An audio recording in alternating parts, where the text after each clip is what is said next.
Question: what's the best way to get into enemy territory, hit them hard and make it back home undetected and unharmed? The answer with one of these, a bomber. Bombers have evolved rapidly in the past 100 years in an unending race to keep the upper hand over the enemy.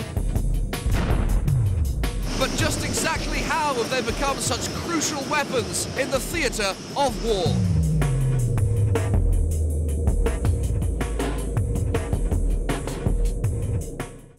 War and conflict have sadly always been a part of human existence, and the side with the most advanced technology has almost always won. For centuries, that meant surprising the enemy with a new sword, gun, tank or torpedo. But it was always at sea or on very firm dry land. So just imagine the shock to the enemy when this happened for the first time.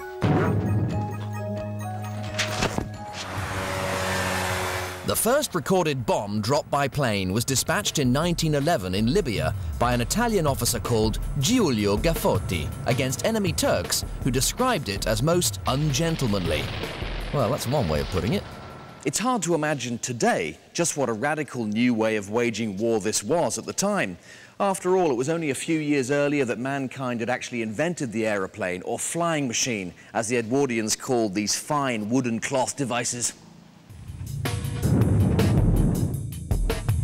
Taking to the skies with a bomb gave you a huge strategic advantage over your unsuspecting enemy, who didn't have the weapons to fight back. How utterly unfair. Early bombers weren't that sophisticated. In fact, they weren't bombers at all. Meet the Bristol F-2B with its V12 Rolls-Royce Falcon 3 engine. Built in 1917, basically a wooden fabric construction, in its day this aircraft was incredibly agile. Primarily a fighter, it was designed for reconnaissance and shooting other planes down. So how could you drop bombs from something like this?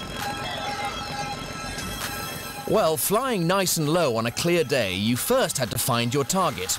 With no navigational aids, it was down to what you could see with your own eyes. Target found, you loaded your bomb thus, and then just dropped it over the side.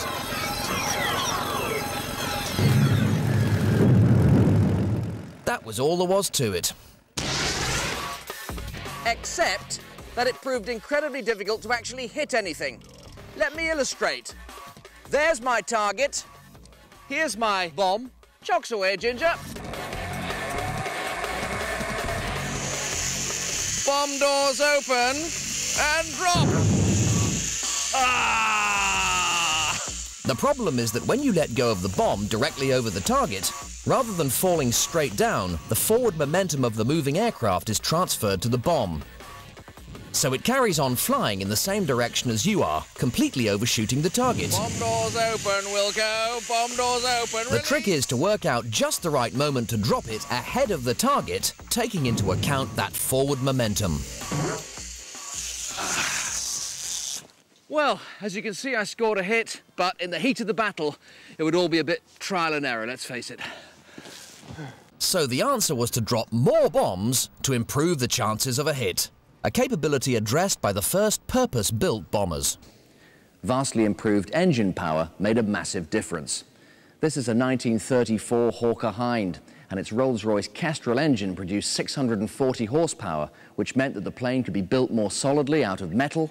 It also meant that it could fly faster and further, and it could also carry more bombs. It had these dedicated bomb racks that meant you could drop more bombs more quickly, more accurately. But by the beginning of the Second World War, the bomber's honeymoon was over. New weapons and radar technology meant the enemy could see you coming, and had a better chance of shooting you down than you had of hitting them, causing some talk of scrapping the air bombing campaign altogether. Bit of enemy fire got me in the wrong place. How dare they? But in 1942, after years of despondency, a massive new plane radically reversed the Allies' fortunes. It tackled these problems head-on and dramatically increased destructive power. And here it is, the fantastic and hero-making Avro Lancaster.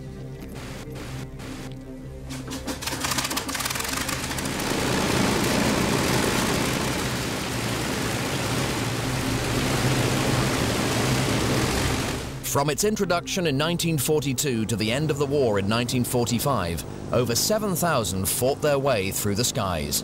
They unleashed an incredible 2/3 of Britain's total bombing tonnage, emphatically reclaiming the bomber's strategic advantage.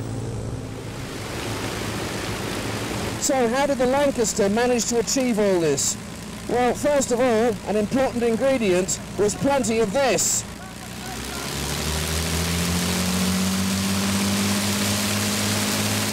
Four superb engines, 1,500 horsepower Rolls-Royce Merlins, the same engine that was behind the phenomenal success of the Spitfire.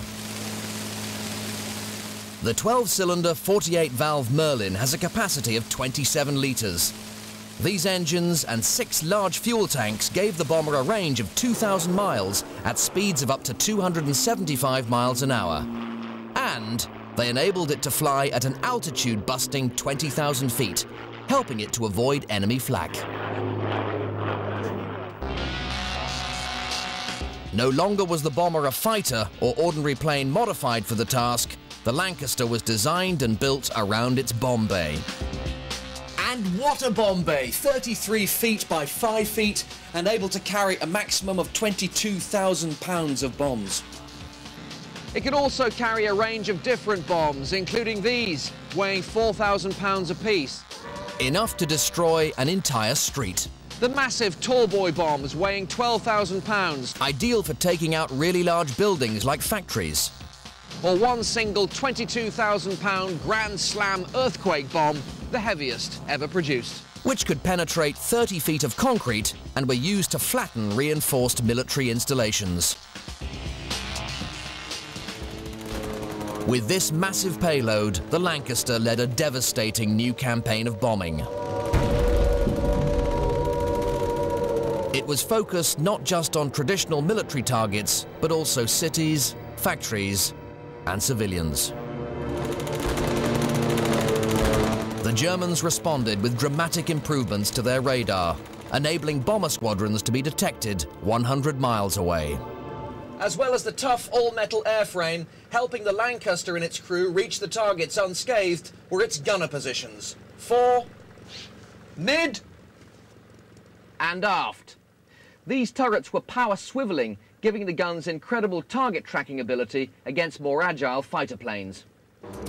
A much better means of staying alive was to fly under cover of darkness, which the Lancaster did for most of the war.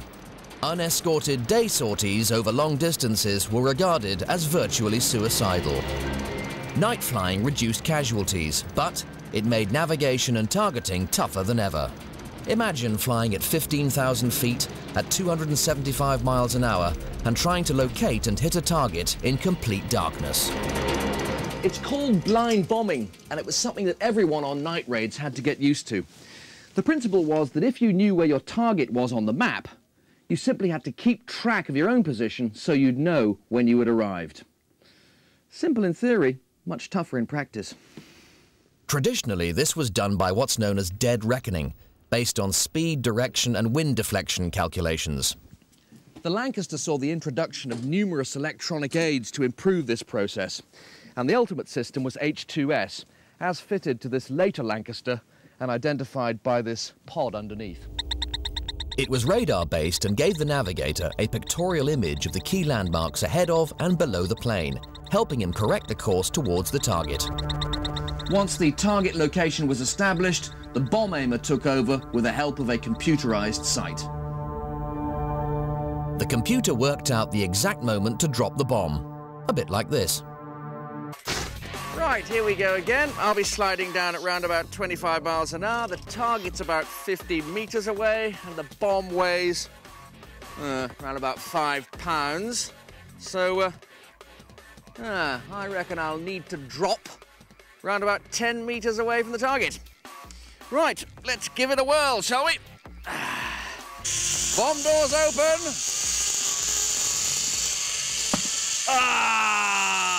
So even with all that technology, bombing was still hit and miss. But on one mission in 1943, the Lancaster made a dramatic breakthrough in targeting precision. With this, one of the most famous bombs of all time. The Dam Buster raids were designed to hit 3 dams in the Ruhr, Germany's industrial heartland, to disrupt 75% of its water supply and paralyze German manufacturing. As the specially designed upkeep bomb was released, it would be backspun at 500 revolutions per minute, so it would bounce over the water to evade defensive barriers. It would then sink on impact with the dam wall and explode at its base, the most vulnerable point. It took a lot of testing to get it right. To create the required angle and distance of bounce, the bomb had to be dropped from a height of precisely 60 feet. A pretty tall order given the accuracy of aircraft instrumentation at the time. The solution was found in mounting 2 beams of light to the bottom of the plane. Set at a predetermined angle, they would only converge when the plane was flying at precisely 60 feet.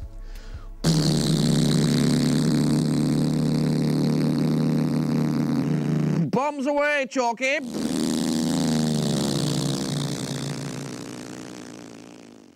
On the night itself, to avoid detection and flak, the aircraft of 617 Squadron flew at just 200 feet, all the way from RAF Scampton to Germany. The rest, as they say, is history. But despite its devastating strike rate, the cost was high. 8 out of the 19 planes failed to return, and in the war as a whole, the total losses were close to 3,500. The Lancaster was generally expected to fly just 3 weeks before being shot down.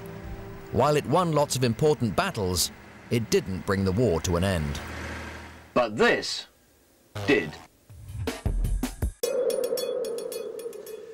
With the dropping of atomic bombs on Hiroshima and Nagasaki in August 1945, aerial bombardment took on a frightening new dimension.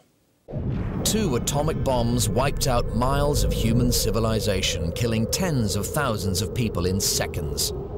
The Japanese surrendered to the Americans almost immediately, and the Second World War was effectively over. It was simultaneously the bomber's most successful and darkest hour.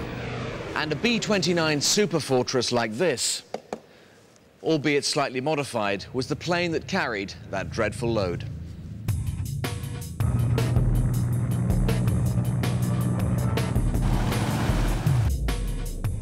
Introduced by the US Air Force in 1944, it was the biggest and most powerful bomber yet produced.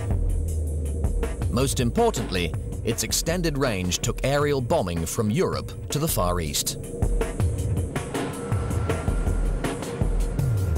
While a typical Lancaster bombing mission flew about 1,000 miles, this flew up to 4 times that.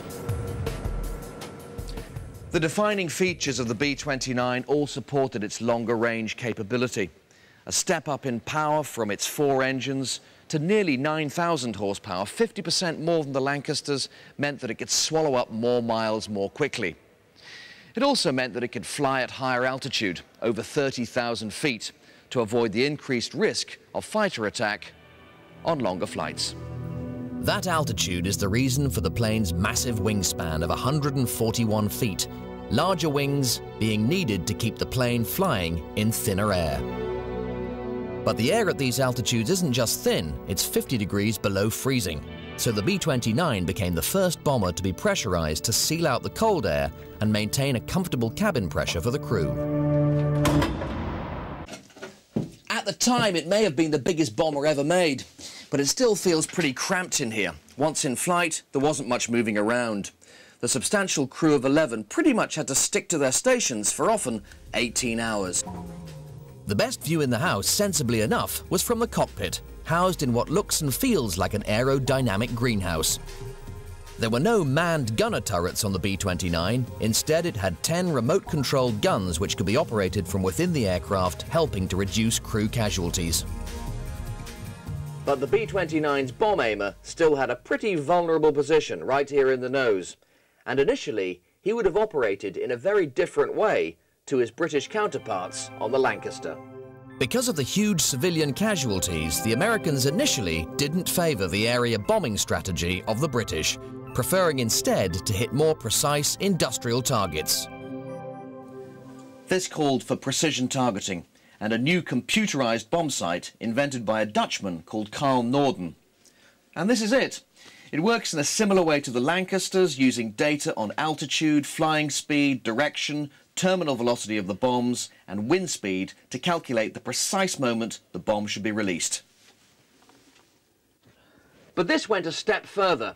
On a bombing run, it actually took control of the plane for the first time and released the bombs automatically, eliminating human error. As the war against Japan intensified, the Americans devised a new hit-'em-hard strategy, moving away from specific targets to large metropolitan areas. It was a strategy which culminated in the two most indiscriminate bombing raids ever mounted, Hiroshima and Nagasaki. The B-29 dropped the most devastating bombs in history, and in many ways it was the ultimate piston-engine bomber. But it was also the last significant one. After serving in Korea in the early 50s, the bombing role of this plane came to an abrupt halt in the face of a new wave of technology. The jet engine, smarter bombs, and advanced navigational and targeting avionics on much smaller aircraft like this.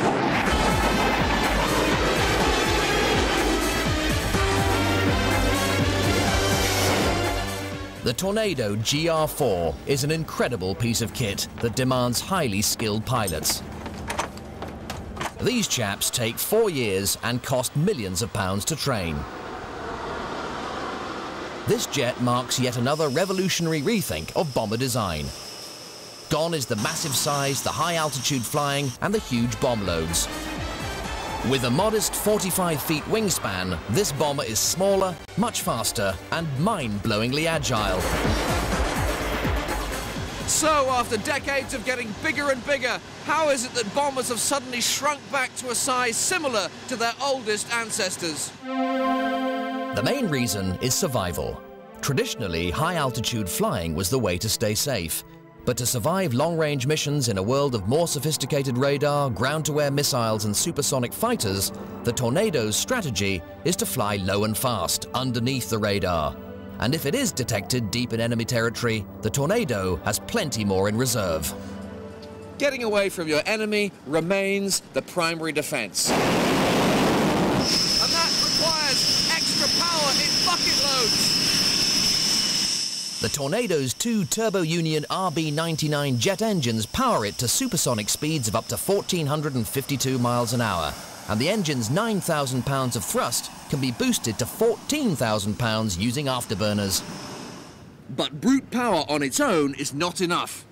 Agility to duck and dive is also crucial, so the Tornado was designed with new improved wings, which employ variable geometry, which basically means they're adjustable. The wings can be moved during flight to maximize agility at different speeds. Swing them forwards and the aircraft becomes more maneuverable at low speed, swing them back, and you're all set for aerodynamically maximized high-speed flight. Such is the confidence in the aircraft's ability to fly quickly out of trouble, it only has one defensive gun. The Mauser 27mm fires up to 1,700 rounds per minute. Amazing though it is as an aircraft, none of these advances would have been worth it or indeed possible without these, the bombs themselves. Traditionally, bombs were purely ballistic. The target had to be found for them, and without any power of their own, they had to be dropped in just the right place. Modern bombs communicate with the aircraft to maximize their precision and effectiveness. They're guided by their own onboard GPS and invisible lasers sent out from the plane. This precision makes the bomb far more destructively effective, eliminating the need for the larger bomb loads carried by the larger bombers to make sure the target was hit. The Tornado can do the job with just one bomb. Bombs like these paveways can in theory even find a specific room in a specific building. And unlike the bombers of the past, this aircraft and its weaponry can operate night and day in almost any weather conditions. World War II's navigation technology has evolved into extremely accurate computerized systems using GPS and terrain-following radar. Gone are the hit-and-miss days of old. A Tornado pilot should always know exactly where he is and what he's firing at. And the massive amounts of information generated by the aircraft system can be taken in by the pilot on the head-up display. So what's it like to actually fly in? Well, I'm not going to find out for real, as that takes 4 years of training. But fortunately for me and the crews, you can make all your mistakes first in a simulator like this. It's like a massive computer game, and it faithfully recreates all the functions and sensations of flying the plane itself. Here we go. The parameters of flight, even down to the weather conditions in a particular part of the world at a particular time of day, can be programmed in. The most striking development in comparison with the large bombers of old is in terms of the crew. Here, there's seating for two, the pilot and the weapons operator. Let's give it a whirl, shall we? Only as the cockpit closes do I fully realize how little room there is in here. There's no room to spare around my head, my shoulders, or anything. I'm completely surrounded and somewhat overwhelmed by computers. If you struggle with PCs, this is not the place to be. Both afterburners are fired to get us up to takeoff speed and off the ground as quickly as possible. 0 to 200 miles an hour in 20 seconds. My mission is to drop the 2,000-pound Paveway 3 bomb hanging beneath our right wing onto an island arms dump, while flying in low at just under the speed of sound and avoiding fire from the warships protecting it. We seem to be under attack.